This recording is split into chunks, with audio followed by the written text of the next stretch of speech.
Hello everyone, how are you doing? This is MD Tech here with another quick tutorial. In today's tutorial I'm going to show you guys how to hopefully go ahead and resolve the 1152 error extracting files to temporary location error.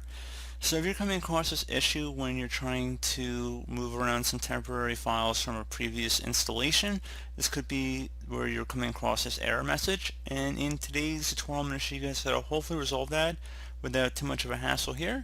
And we're going to go ahead and jump right into it. So we're going to start by opening up the start menu. Just left click on the start button one time. Type in disk cleanup. Best match should come back with disk cleanup. Go ahead and just left click on that.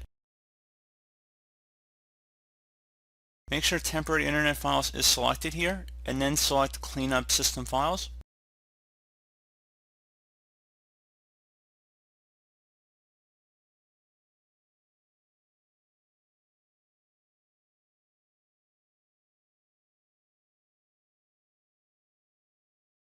And once that has gotten us to the next screen, go ahead and select OK. You can select the other items in here too, just while we're in here, if you want to clean up some old Windows updates that are no longer needed, so just been previously overwritten, or some upgraded log files. If you want to clean that out, you're welcome to check mark them, but it just will take a little longer.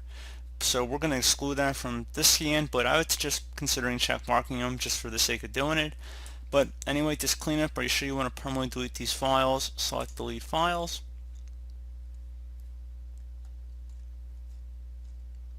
And once you are done with that, hopefully you should be good to go. Another issue you might be having here is you want to go select if you're having a specific folder you're having the problem with. So let me go ahead and just navigate to a system folder here. Let me just go underneath one of these random folders here, so be more specific in your case, but let's just say we want to go underneath a specific folder here.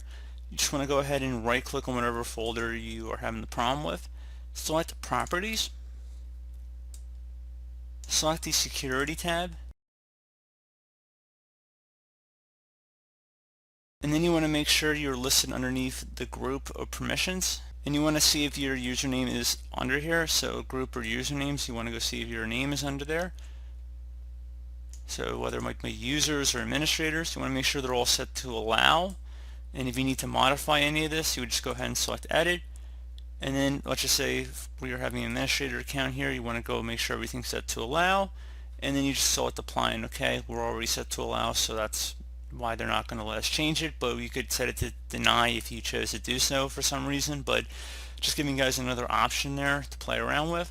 So I do hope that this brief tutorial was able to help you guys out, and as always, thank you for watching, and I do look forward to catching you all in the next tutorial.